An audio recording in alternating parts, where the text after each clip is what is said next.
fraternities, and as an entertainer, enlightener, and educator, no one compares. Please give a warm welcome to Michael Baisden.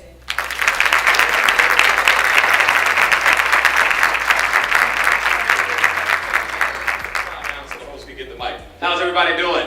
And while many of you all may be desiring the money, man, let me tell you about money. What did Biggie say? More money, more problems, dog.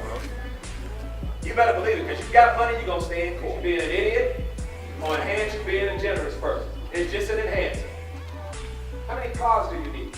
You ever watch MTV Cribs and you see the black people houses? You're like, oh, this fool got this big house. And it's just him.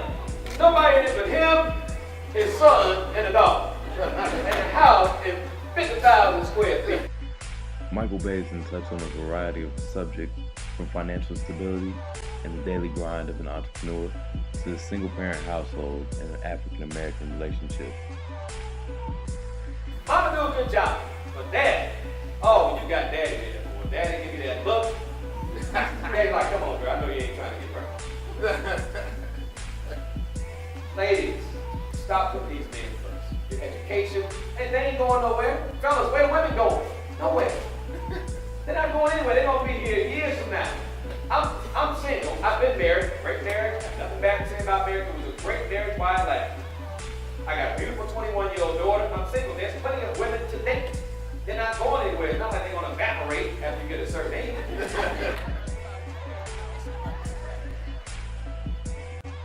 Mr. Baisden gave the Respect Arts family a little insight as to how he was able to sustain his level of greatness and give back to his community. I partnered with the mentoring. We partnered with Big Brothers, Big Sisters with the fraternities, and that's been very successful. It's great working with the groups. So there you go. Okay, thank you. Okay, second one. Was there a particular excerpt from your autobiography of Malcolm X that helped mold you into the person that you are today? It wasn't just Malcolm X's autobiography, it was just his life, his story, his example. You know, so it wasn't one thing that stood out, it was the entire story. Him being from New York, me being from Chicago, both big cities, him being a little bit on the street, me being a little bit on the street, that's all I'm gonna say. And the attitude that his family and his daughters had toward him, which they said their father made them feel safe. And that really stood out to me. I think that's something a lot of black women are missing out. Black men don't make them feel safe. It's almost like the reverse. It's more of a fear as opposed to feeling protected. So that stood out for me. And last one.